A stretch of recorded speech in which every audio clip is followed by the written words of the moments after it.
Boa noite, pessoal. Terceiro ano, tudo bem? Então, a gente vai começar mais uma aula hoje. Antes de a gente começar, eu queria adiantar que essa última tarefa que vocês fizeram da semana passada para cá, eu ainda não consegui dar uma olhada, vou dar uma olhada nisso hoje. Então, se alguém me mandou algum exercício com alguma dúvida e perceber que eu não comecei o vídeo tirando essa dúvida, o que aconteceu foi isso, tá? Então, o que eu vou fazer? Vou mandar as atividades para vocês hoje. E ainda hoje, ou esse final de semana, eu vou olhar todas as atividades. E se vocês tinham dúvida dos exercícios anteriores, eu vou tirar na próxima gravação, tá bom? Lembrando que eu quero, no caso desse, que se vocês enviarem, que vocês enviem, então, para mim, o e-mail com o tema dúvida, tá bom? O número do exercício e o número da página. Aí eu começo o próximo vídeo tirando a dúvida desse exercício. Então, hoje, gente, a gente já falou um pouquinho de isomeria plana, isomeria ótica. Então, hoje a gente vai aprofundar um pouco mais em isomeria ótica, tá bom? E aí a gente vai começar com essa análise que ele coloca aqui, ó, investigando imagens no espelho, tá bom? Eu acho que está aparecendo para vocês a minha tela do PowerPoint, mas só para confirmar, tá bom? Então, o que que acontece? Veja que eu tenho uma bola no espelho. Quando você olha uma bola pelo espelho, você está vendo exatamente a mesma bola, certo? Quando você estica a sua mão esquerda e você olha no espelho, você não está vendo uma mão esquerda. O que você vê no espelho, a imagem que você vê no espelho, é de uma mão direita. Tanto que se você tentar colocar uma sobre a outra, o que você vai conseguir é os dois polegares, eles vão estar apontando em direções opostas, tá bom? É isso que a gente vai estudar um pouquinho a respeito de isomeria ótica, tá bom? Então, eu vou ler aqui o textinho, vamos ver se ajuda, às vezes a explicação acaba sendo um pouquinho melhor que a minha até. Quando colocamos uma esfera na frente de um espelho plano, percebemos que a imagem é uma esfera idêntica, figura A. O mesmo acontece, por exemplo, com um cubo e uma cadeira comum.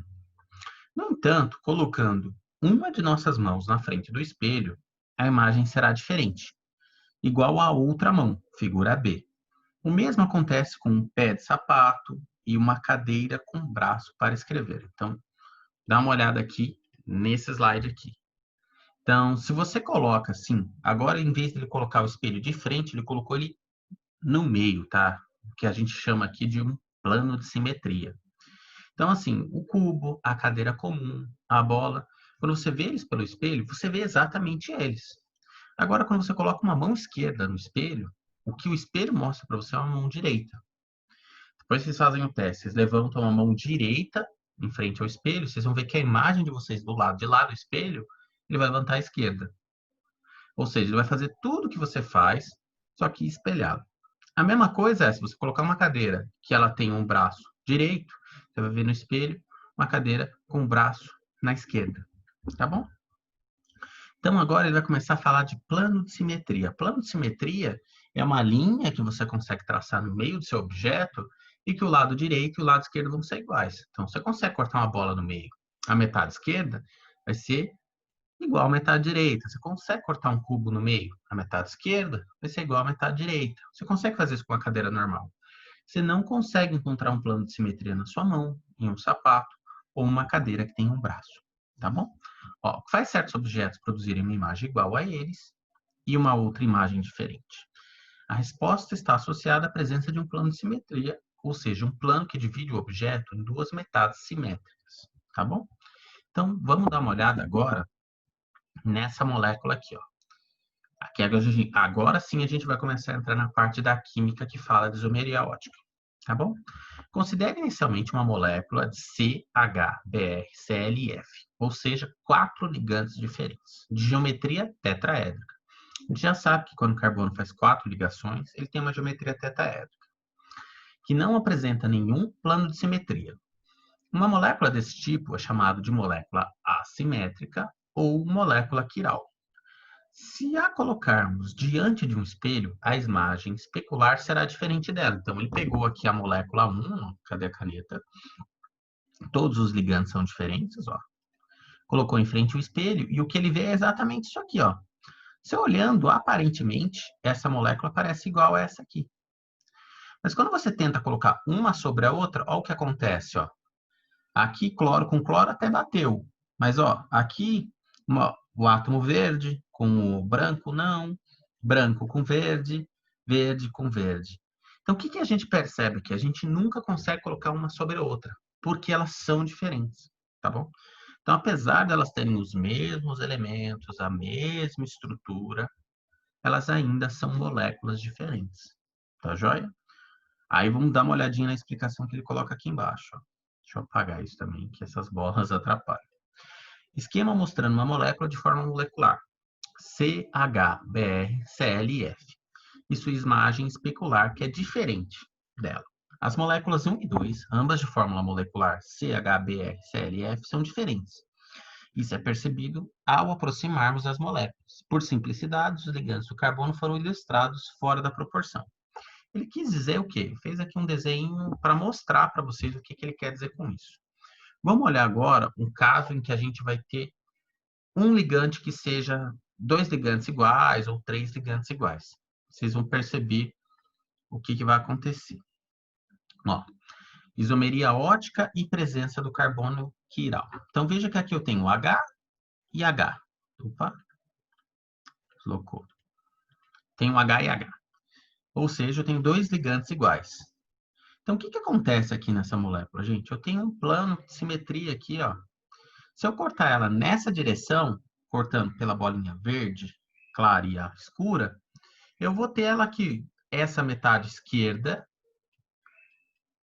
ela vai ser simétrica com essa metade direita, ó. Metade de uma bola verde claro, metade de uma bola verde escuro com verde escuro. E aqui lá atrás, ó, uma ligação com a bolinha branca. Então, essa molécula aqui, ela tem plano de simetria. Olha essa outra, que agora eu tenho 3 ligantes iguais. É uma coisa, ó, você consegue traçar uma linha, cortando ela de uma maneira que o lado esquerdo, ó, bolinha branca, bolinha branca, bolinha branca, bolinha branca, bolinha verde clara, que ela tenha metades simétricas, tá bom? Então, de novo, isso aqui é diferente de um carbono quiral. E aqui, ó, quando eu tenho 4 ligantes iguais, aí dá pra gente ver que ela tem vários planos de simetria, gente. Você consegue cortar ela nesse átomo, você consegue cortar ela nesse átomo, nesse e nesse. Qualquer um átomo desses 4 que você cortar, você vai cortar ela em partes iguais. Igual fez aqui. Essa outra já não. Essa aqui já muda um pouco, ó, por causa da presença desse átomo. Você só consegue cortar ela em partes iguais em cima desse ou em cima desse. Tá bom? Mas isso a gente vê mais para frente, não precisa se preocupar tanto com isso não. Aqui a gente está mais tentando entender o que acontece. Plano de simetria, rotação, a gente vai ver isso depois. Inclusive, nem sei se o livro aborda, tá bom? Então, dá uma olhada agora em várias outras moléculas que a gente tem aqui. Então, vou pegar minha caneta de novo e dar uma olhada, ó. Flúor com flúor, cloro com cloro, H com H. O que acontece aqui? Se a gente parar para pensar aqui, eu consigo encontrar um plano de simetria em que eu consigo ficar com um H e um H, ou seja, eu consigo cortar essa molécula em 2 partes iguais. Ó. Eu cortaria ela aqui, assim, nesse sentido. Aí ficaria um H de um lado e um H do outro. Então, o que acontece? Ó? As moléculas 1 e 2, ambas de forma molecular C2, Cl e F, são iguais. Porque na hora que eu fizer isso, eu consigo sobrepor elas. Eu consigo sobrepor essa molécula nessa molécula. Tudo isso simplesmente pelo fato de que eu tenho 2 ligantes iguais, ó, H e H. Aqui, ó, tem 3 ligantes iguais. Mesma coisa, eu consigo sobrepor essas moléculas. Então, elas são uma molécula só, igual aqui, ó. Ah, e com 4 ligantes iguais, vixe, mais fácil ainda, né? Consigo sobrepor elas. Então, elas não têm carbono quiral também, elas não são assimétricas, tá? Então, ó, as moléculas 1 e 2, ambas de forma molecular C3HF, são iguais, não representam, portanto, isômeros óticos. Aqui, mesma coisa, 1 e 2, e elas têm forma molecular CH4, são iguais, não apresentam, portanto, isômeros óticos. Tá, então a gente já viu que para ela apresentar a isomeria ótica, ela tem que ter um negócio que chama carbono quiral, que é um carbono ligado em 4 ligantes diferentes.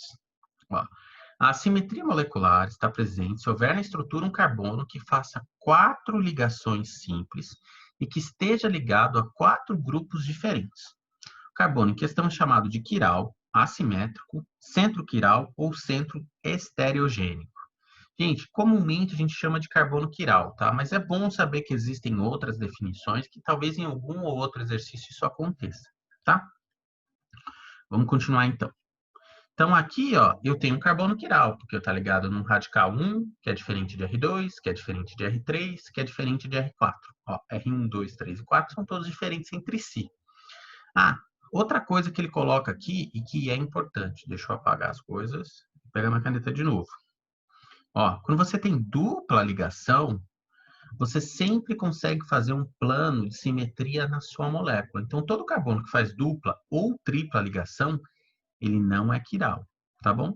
Mas agora, dá uma olhada nesse carbono que está com pontinho vermelho, ó. De um lado está ligado no hidrogênio, do outro está ligado em OH, no outro em H3C, todos diferentes. E do outro, ó, tá ligado aqui num CH2 CH3. Então, esse carbono, ele é quiral. O mesmo vale para esse aqui, ó. Ele está ligado em C dupla OH, H, CH3 e OH. Esse carbono aqui do meio, que eu fiz um X, é quiral. A mesma coisa aqui, ó. Esse também é um carbono quiral. Tá joia? E aí, o que acontece se a molécula tiver dois centros quirais? Então, ela vai ter 4 isômeros óticos. Ela vai ter 2 isômeros óticos para cada centro quiral, para cada carbono quiral. O livro ainda não vai colocar isso para a gente, mas é bom saber que existe isso, tá? Toda vez que aparecer um carbono quiral, você tem 2 isômeros óticos. Se a mesma molécula tiver 3, então você tem 2 vezes 2 vezes 2, você tem 8 isômeros óticos, tá? Você vai pegar o número de isômeros óticos e você vai exponenciar ele ao número de carbonos quirais que você tem. Então, vou apagar isso, vou continuar. Ok. Deixa eu arrumar que essa apresentação está um pouco grande. A gente vai começar a entender agora por que um carbono quiral e um isômero ótico, primeiro, por que chama ótico, e segundo, por que ele é importante, tá bom? Então, a primeira coisa que a gente vai discutir hoje é a polarização da luz. Vocês já ouviram falar de luz polarizada? A maioria de vocês já teve contato com luz polarizada, só não sabia que era esse o nome que se dava. Luz polarizada é o que a gente chama de laser. O laser nada mais é do que uma luz polarizada, e é por isso que ele não se espalha. A luz que a gente tem da lâmpada, do sol, ela é uma luz não polarizada, por isso que ela se espalha em todas as direções. Tá bom? Então, vou dar uma lidinha no texto aqui, isso aqui talvez vai ajudar vocês a entender melhor o que é polarização da luz. Quando uma lâmpada emite luz, na verdade, ela está emitindo muitas ondas de luz, que vibram em vários planos. Igual colocou aqui, ó. Isso é conhecido pelo ser polarizado. Existem lentes especiais, chamadas de polarizadores, capazes de fazer com que a luz atravessá-la sofra o fenômeno de polarização. O que é um polarizador, gente? Ele é um filtro com espaços de passagem muito, muito pequenos, que ele só deixa as ondas entrarem em um sentido. Então, ele filtra todas as outras. Mas a gente vai falar disso lá na frente, tá? É chamado de luz polarizada. Então, passei a luz pelo meu polarizador, eu vou ter uma luz polarizada. Uma coisa que é importante de falar é, a sua luz perde muita intensidade quando você passa ela por um polarizador, tá? É por isso, por exemplo, que os lasers de alta potência, eles, apesar de ter alta potência e uma luz concentrada, o brilho final ainda acaba sempre sendo muito menor que o de uma lâmpada, tá bom? Quando você passa uma luz por um polarizador, você está tirando uma parte da potência, ou seja, todas as frequências de luz que não estavam no sentido e direção que era interessante para você são eliminados. Então, a potência cai. São coisas que é legal a gente colocar também, isso vai ajudar bastante em física depois. Então, ó, ao colocar dois polarizadores no caminho de raio de luz, e se eles estiverem aliados e colocados de maneira que a direção de polarização seja a mesma, haverá a passagem da luz por eles.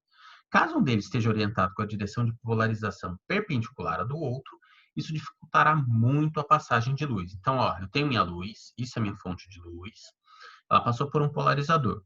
Então, o que vocês estão vendo? Está passando todas as luzes que elas têm essa disposição aqui, ó, de baixo para cima, de cima para baixo, tá? Estão todas alinhadas nesse sentido. Se o polarizador também tivesse nesse sentido, para cima para baixo, a luz vai passar por ele. Agora, olha aqui de baixo. Passou pelo primeiro polarizador, agora só ficou esse tipo de onda, ó. E aqui, ó como que está o polarizador. Quando acontecer isso aqui, gente, no final aqui, não vai passar nenhuma luz, no caso de baixo. Porque o polarizador agora, ele está no sentido oposto da luz que a gente tem. Então, essa luz ela vai ser filtrada, assim como todas essas outras foram filtradas quando passaram por aqui. Tá bom? Beleza. Isso aqui é só a polarização de luz, a gente está falando de luz, ainda não está falando de química. Agora a gente vai falar de química e os isômeros óticos, tá bom? Ó, a luz polarizada e os enantiômeros. Se fizermos com que a luz polarizada atravesse um frasco contendo uma substância cujas moléculas sejam assimétricas, ou seja, tenham carbono quiral, verifique-se experimentalmente que o plano de vibração da luz polarizada sofre um desvio. Um dos enantiômeros, que é um dos isômeros óticos, desvia o plano da luz polarizada no sentido horário e o outro no sentido anti-horário. É por isso que o carbono quiral é importante, gente. Ou seja, um isômero ótico vai desviar a luz num sentido e o outro no outro sentido. O que acontece é que a maioria das vezes que esses elementos são sintetizados, eles existem em proporções iguais, 50-50. Então, o que a gente faz é, através dessa análise que a gente faz com luz polarizada e de outros processos químicos, a gente separa esses isômeros. Isso é muito importante, principalmente quando a gente fala de medicamentos. Alguns medicamentos, os princípios ativos deles são um único isômero ótico. Enquanto o par dele, que a gente fala o outro isômero, muitas vezes pode ser tóxico ou ter efeitos adversos. Tá bom? Ele não vai abordar tudo isso aqui, mas eu estou tentando só mostrar para vocês por que é importante. Aqui ele está tentando mostrar como que a gente classifica isso. Tá bom? Então, por exemplo, ó, eu tenho um primeiro caso aqui, ó. Eu tenho solução com moléculas simétricas. Aí o que acontece? Passa minha luz pelo meu polarizador, ela polarizou, ela passa aqui, tá bom? Lembrando que moléculas simétricas são aquelas que não têm carbono quiral, tá? Ou uma mistura racêmica em que eu tenho um isômero ótico na mesma proporção que eu tenho o outro. E a luz não desvia. Aí o observador aqui, ele consegue perceber que a luz não desvia. Como que ele faz? Ele gira esse polarizador aqui. Se ele girar e colocar ele na mesma posição que esse outro aqui, ele vai ver que está passando toda a luz. Tá bom? Ah, e como que ele identifica, então, se tem mistura simétrica? Ele vem, passa pelo mesmo processo, mas ó, a onda aqui saiu desse jeito. Olha como que essa aqui saiu. Ela se inclinou um X, que ele chamou aqui de alfa. Então, ele vai ter que virar esse polarizador aqui para conseguir bloquear ou ver essa luz. Essa quantidade que ele gira daqui em relação a que ele gira daqui, aí ele sabe quanto que foi o grau de giro que essa molécula teve. Tá bom? Por isso que é importante. Então, agora ele vai falar um pouquinho mais dessas coisas que eu coloquei para vocês, enantiômeros e misturas racêmicas. E aí daqui a gente vai para fazer exercício, tá bom? Ó, propriedades físicas e químicas dos enantiômeros. As propriedades físicas, ponto de fusão, ponto de ebulição, densidade de dois enantiômeros são iguais, exceto o desvio da luz polarizada. Daí o nome isômeros óticos. Isso é diferente, difere em uma propriedade ótica. Desculpa, gente, às vezes eu leio um pouquinho errado, porque para mim isso aqui fica muito pequeno. Quando eu trago da apostila e coloco no PowerPoint, a resolução fica baixa, tá bom? Considere duas soluções de mesma concentração, uma de cada enantiômero, de uma dada substância, em que existe isomeriótica. Se fizermos a luz polarizada atravessar cada uma delas em tubos de mesmo comprimento, percebemos que o desvio sofrido pelo plano da luz polarizada terá o mesmo valor, que é medido em graus. A única diferença entre ambas estará no fato de que uma delas desviou no sentido horário e a outra no sentido anti-horário. Aí ele vai falar agora para vocês o que é a mistura racêmica. Mistura racêmica é uma mistura formada por iguais quantidades de uma substância levo-giratória, ou seja, desvia para a esquerda, e a destro-giratória, que vai virar para a direita. Tá bem? Ó, então, levo-giratória e destrotória. Ela é opticamente inativa, ou seja, não desvia o plano da luz.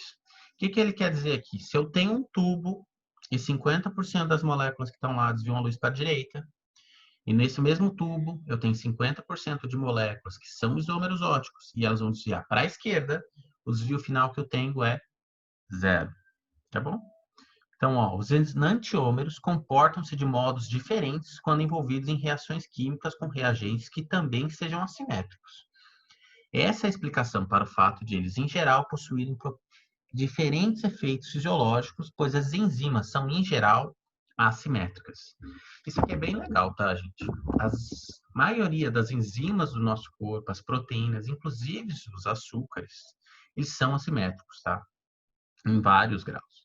É por isso que moléculas que às vezes a gente pode ter um isômero óptico que é benéfico, tem um efeito para um remédio, para um medicamento, enquanto o isômero óptico dele muitas vezes pode ser um veneno. Muito tempo atrás, por volta de 80, na Europa tinha um remédio para dor de cabeça, que um dos isômeros ópticos dele, ele tratava ele resolvia o problema de dor de cabeça das pessoas.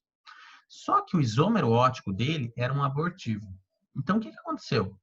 Várias pessoas que usavam esse remédio nessa época, mulheres que estavam grávidas, elas acabaram perdendo os filhos por causa do uso desse medicamento.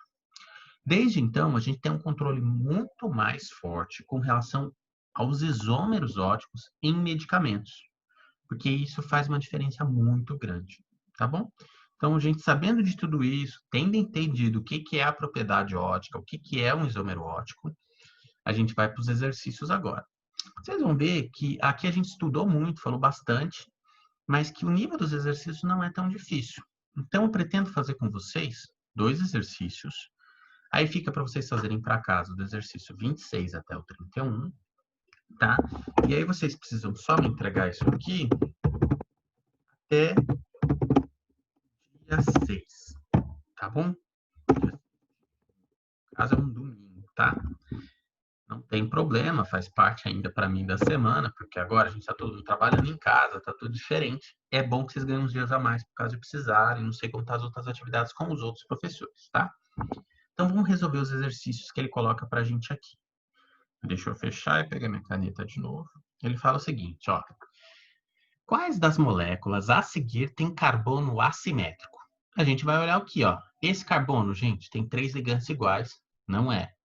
Esse carbono, ele tem dupla ligação. Não é. Então, essa molécula não tem carbono simétrico. Vamos olhar essa agora, ó. Esse carbono tem 3 ligantes iguais, é o hidrogênio. Não. Esse tem 2 ligantes iguais, os hidrogênios. Não. Mas olha esse aqui.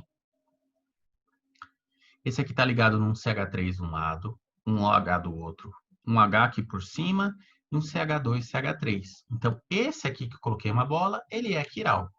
Ah, e esse outro aqui? Esse aqui, não. Tá bom? Olha esse aqui. Esse e esse fazem tripla ligação, não. Esse tem 2 ligantes iguais, não. Esse aqui também não. Por quê? Porque esse ligante é igual a esse aqui. Então, não, não e não. Olha agora esse aqui, ó. 3 ligantes iguais, não. Esse aqui, ele tem um de um lado, essa outra molécula toda do outro, esse NH2 do outro, o H. Esse aqui, ele é quiral, sim.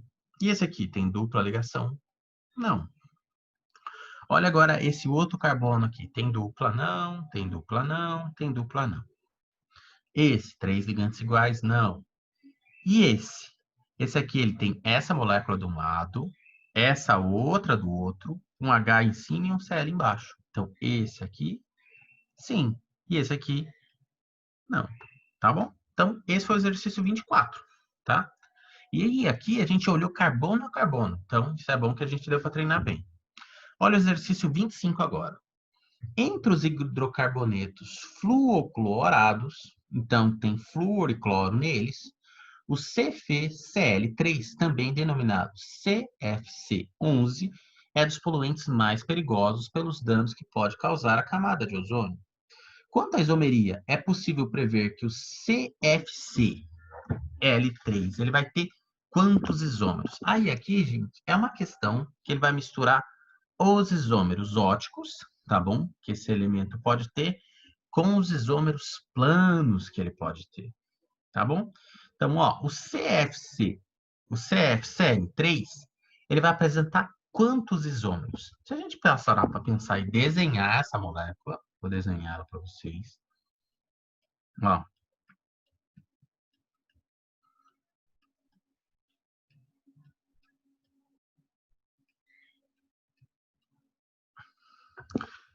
aqui, ó. Primeiro, isomeria ótica ele não apresenta, ele tem 3 ligantes iguais. Falando em termos de molécula, muda o fato de eu trocar esse flúor e esse cloro de lugar? Não.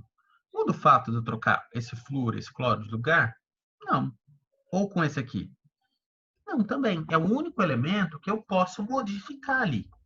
O eixo que vai fazer todas as ligações é o carbono. Eu não consigo fazer com que o flúor ou o cloro façam mais que uma ligação. Então, no fundo, eu não tenho isômeros nem óticos, nem planos dessa molécula. Então, o que acontece? Ela não apresenta isômeros, tá bom? E com isso, gente, eu fiz o exercício 24 e 25. O que eu gostaria que vocês fizessem para mim até o dia 6 de julho, então? Do 26 até o 31. E as páginas são 600 e 601, tá bom? Um abraço para vocês, a gente se vê de novo na semana que vem.